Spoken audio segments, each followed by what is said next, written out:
So if employers take the time to actually do some consulting and understand the unconscious preferences, I would say this would be a huge benefit, and you would probably get your most important people to stay.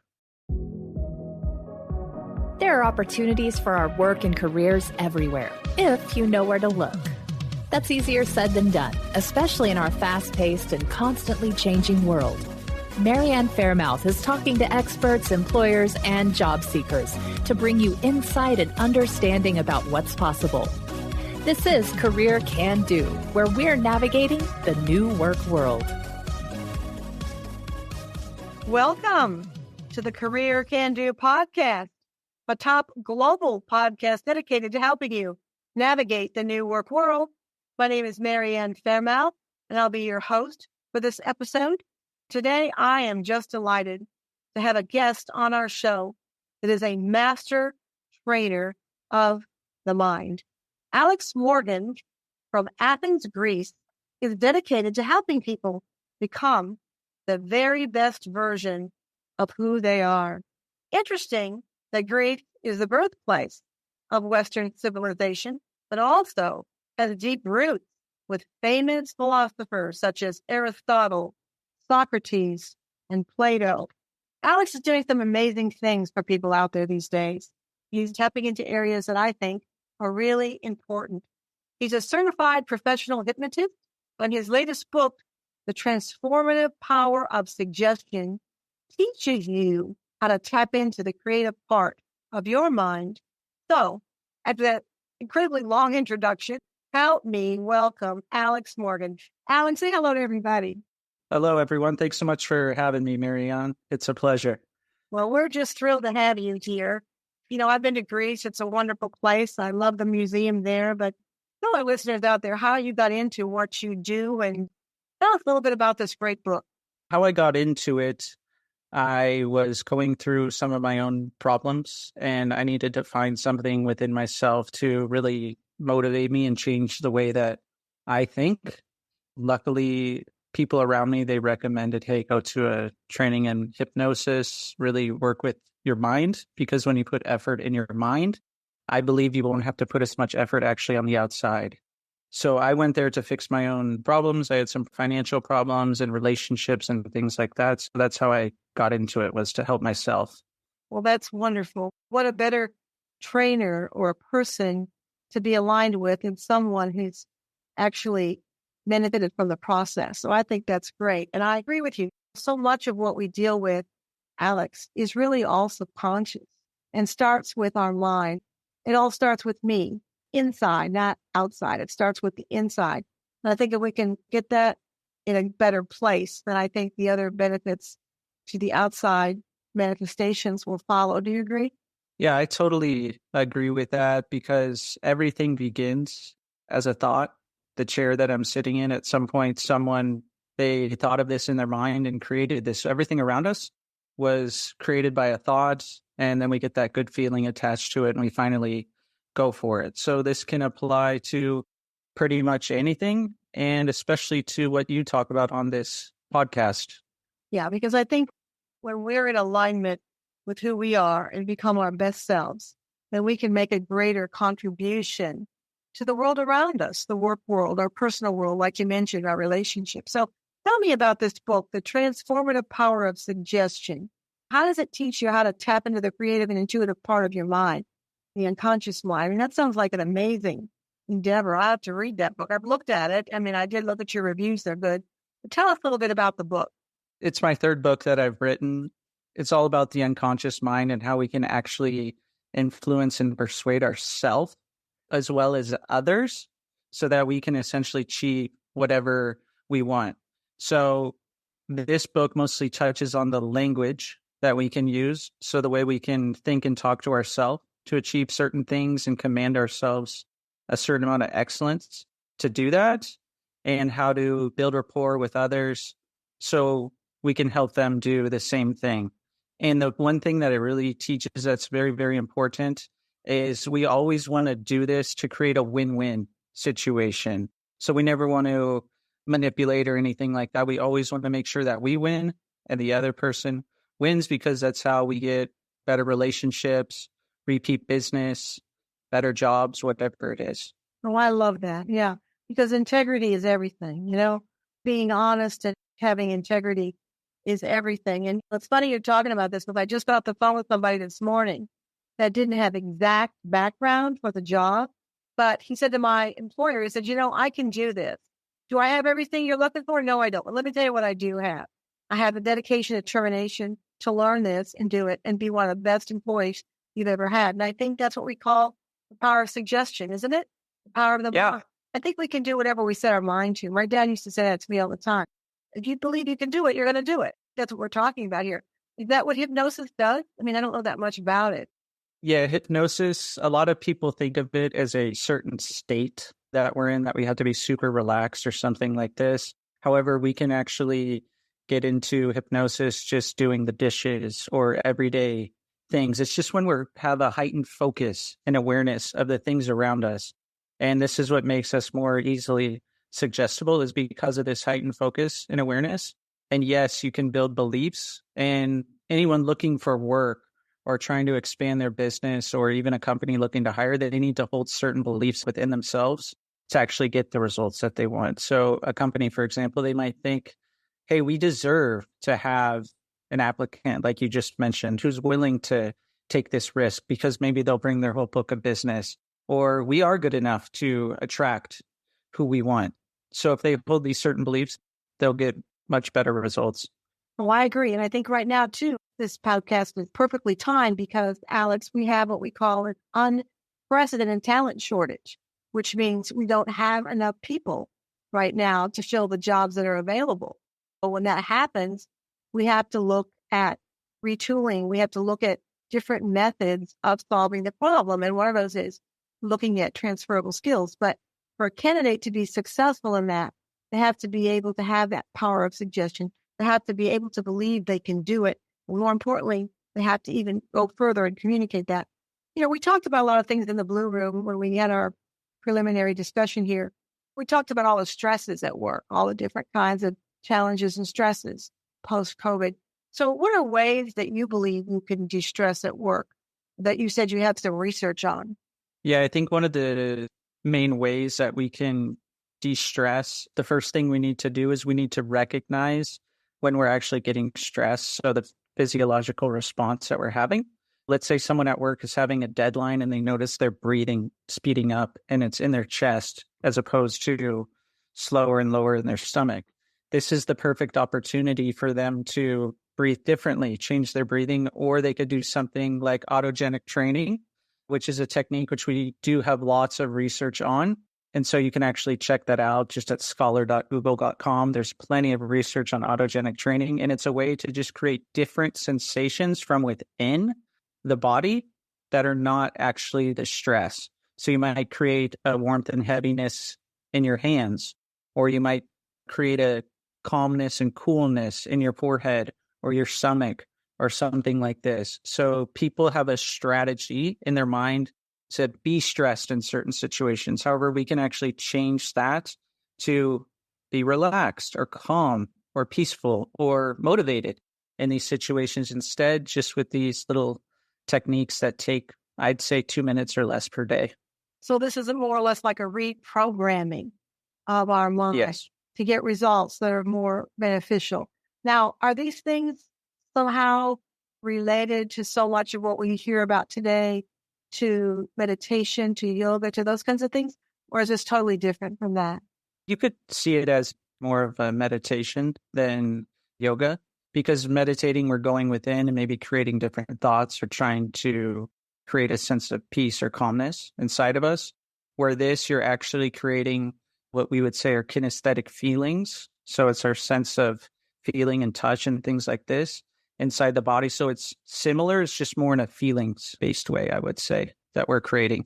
And one of the things we talked about that's so funny, I just hung up the phone on a customer right now about this, is that how can companies, when they hire, ensure that people will stay? I mean, let me just add my 2 cents here. You're the expert, but I was just at a big company picnic of a client, and they were so employee focused. I think that's one of the certain ways for sure that people will stay with a company. But in your opinion, what do you think some of the variables could be that ensure when somebody hires somebody, they'll more than likely stay? Well, to bring this back to the mind that we were talking about earlier, I think it's important, like you say, to be employee focused. That could mean that the company actually understands the unconscious preferences that all the employees have. So if I were consulting a company, for example, I would want them to know certain things about each person so we know what might put them over a threshold, which would cause them to leave, or certain things that would really cause them to stay if they were to happen, or how often do they change? Because some people, they don't like change. They like things more in a specific routine. And other people, they like change. So if someone's in a job and they're the same all the time, maybe just changing their desk or changing what team they work with every once in a while will actually get them to stay, because we're all programmed a certain way unconsciously. So if employers take the time to actually do some consulting and understand the unconscious preferences, I would say this would be a huge benefit, and you would probably get your most important people to stay. I totally agree. What I'm hearing you say is that get to know where your people are, get to know what's important to them. Now, obviously, we have goals to achieve as company owners, and we have to get things handled. But I think appreciation goes a long way. If somebody feels appreciated, if somebody feels understood, if somebody feels like you understand what's important to them and you try to help make that come to be, I think the people more than likely will stay with you longer than if you don't do that. Yeah, the main word there, important. If the company knows what's important to each person, they essentially know what they value, which means that they know what actually motivates all those people. So, I mean, how amazing would that be if all the people you were placing in a company, you had full faith that that company was going to be able to motivate them continuously? Of course, they would want to be placed in that job. I mean, I'm excited just talking about it. So I think that's really important as well, at that specific word, importance. And then you talk about 3 beliefs you think a person needs when they're looking for work or when hiring. What do you think those 3 beliefs are? People need to think that they deserve it.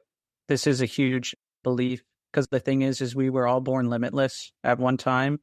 And from 0 to 7, we essentially walked around like a sponge, a little unconscious mind, picking up a bunch of limitations of other people. So now it's time for us to be limitless again. So I totally deserve it. I'm more than good enough. I can make as much money as I want, because a lot of people, they have limiting beliefs about money. So I would say those are probably 3 big ones that would really help most people get a job, and also just have a certain level of curiosity and risk taking. When you actually speak to people, you have this belief that the people you're talking to, you're going to find them interesting and they're going to find you interesting as well. And this will help build a lot of beneficial relationships. You're right. One of my most favorite people in the world is Henry Ford. And Henry Ford said his famous quote, "If you think you can or you can't, you're right." So again, that all starts in the mind. It's your belief. It's that power of suggestion.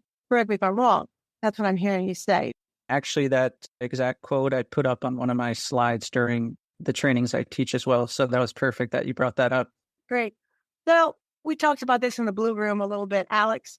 There's a real challenge right now with remote work.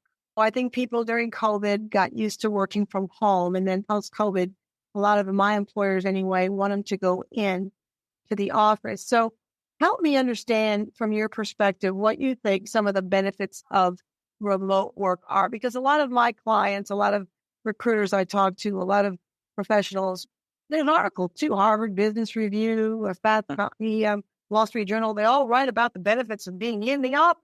So help me understand what you think the benefits of remote work could be. I think the main benefit is the person's psychology. There was actually a study, some research done from 2015 on this exact topic about working in the same place as the other employees or working from home. And the most important thing to people in this research was actually their psychological feeling safe. This was the most important. A lot of people, of course, they're going to feel safe in their home. And I think another benefit is flexibility. The more we get into remote work and the more we kind of reach this tipping point, because sooner or later, maybe remote work is the absolute norm. And that's where everyone's going to be starting work. We don't know yet. However, this means that companies may start to let people work and start at any time of the day as long as they're meeting their numbers or their KPIs. So I think flexibility and having that feeling of safety and security, having that state of mind are two of the biggest benefits for people. But I think the other variable that I hear a lot about from my clients anyway is the word accountability. How do we make that accountability when you're remote? How do we make that so that people understand you got to be accountable? I mean, do we have more Zoom meetings with people? How do we enforce that accountability? Because that's what I hear anyway from my clients they have a challenge with. Yeah, I mean, Zoom meetings are one option. You can have catch-up calls with the team. For example, I know people, they work from home and there's certain metrics that they have to meet. It's pretty cut and dry whether they meet these certain numbers. This is another way to hold people accountable. Just like they were in an office, they would have certain numbers and things that they would have to meet. Depending on the job, if they have to be on the phone or something like this, they may have to have a certain amount of calls going out or a certain amount of time spent on the phone. So there is ways to track these things as well, even from remote setting. I believe when we talked in the Blue Room, you're originally from the California area, but you now live in Athens, Greece. Do you feel that you still are able, living in Athens, Greece, to have those contacts with people back in California and the U.S. and not lose any kind of relationship power and all that kind of stuff? I mean, I love Athens. Yeah. I mean, I love it there, but I applaud you. It's a big step. Move all the way to Athens. Have you felt like it's been positive for your career? It's definitely been positive because I look at everything of where can I find the opportunities where I go.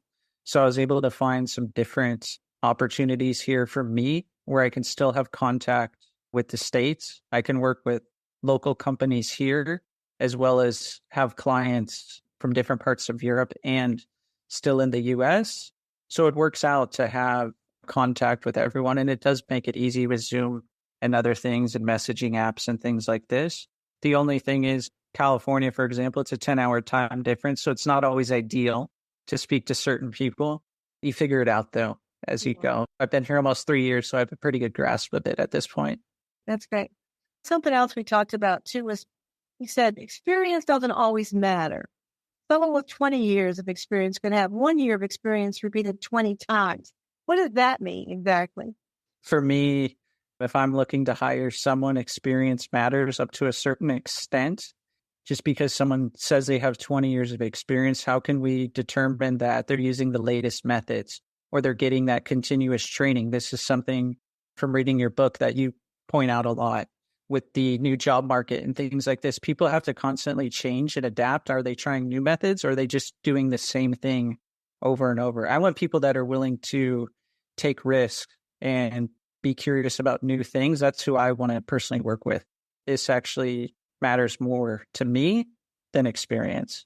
I agree with you. And sometimes, too, people with 20 experience, they think they can rest on their laurels.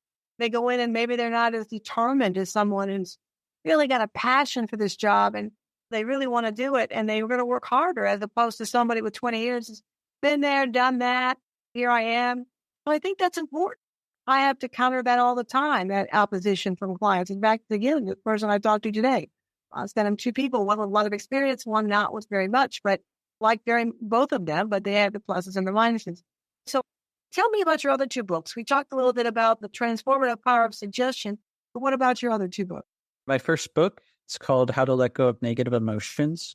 It essentially goes deep into the major negative emotions, which are anger, sadness, fear, hurt, and guilt. It talks about how you can be programmed with these emotions and how you can release these emotions. This doesn't necessarily mean that you won't ever feel them again. It's just that when you feel them again, you'll tell a different story in your mind about these emotions and you'll deal with it in a much different way. My second book, it's Pro Hypnosis Scripts. So it's different hypnosis scripts that people can use with clients. Of course, we want to cater to the exact client's needs and use the words that they give us. However, this gives a good baseline to people who are just starting out to kind of instill that creativity in them and show them kind of like a guideline of how they can start working with clients. So a lot of new hypnotists pick up the book Well, that's great. Well, Alex, I think what you're putting out there is invaluable, and I am so happy to know you. If people want to get to know you or get to find your books, tell us, how do they do that? Do you have a website? Are you on LinkedIn? How can somebody connect with you? I'm pretty much everywhere. My website is athensnlp.com. So just the city Athens, and the NLP stands for Neuro-Linguistic Programming. So athensnlp.com. I am on LinkedIn, so you can just search my name, Alex Morgan. Also, I'm all over Instagram and YouTube and all these places too. So if you search Athens NLP Studies on YouTube, you can find me there as well. Well, all this information will also be on my website, fairmouth.com. So if you're driving right now and you missed that, you can go to my website and it'll be there too. So Alex, I always like to leave our listeners with 2 salient points. What would those 2 points be from you? I think one of the easiest ways for people to achieve what they want and really have control of how they feel and their results is they need to have a certain level of flexibility of behavior. We actually call this the law of requisite variety. So the person with the most flexibility in their behavior actually controls this system. So if I'm communicating with someone, I need to think, how can I be flexible? Because if my communication isn't getting across from them, I need to be flexible and be the expert and change it up to get it across to them, how they want to hear it. So that's the first salient point.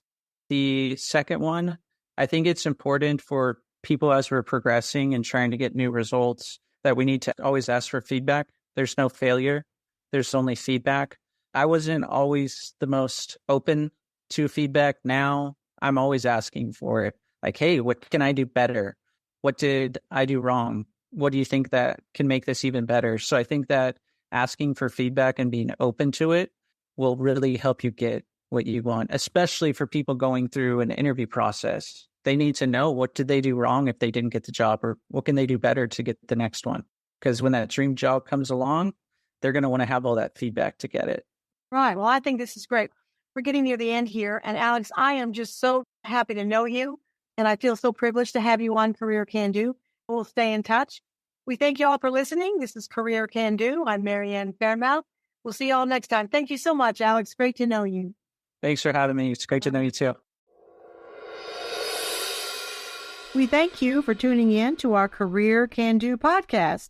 We make no guarantees on results for your particular quest, but we hope you enjoy the information presented. The views and opinions expressed in this program are solely that of the guest or speaker and do not necessarily reflect the views or positions of Marianne Fairmouth and Fairmouth & Company. Thank you.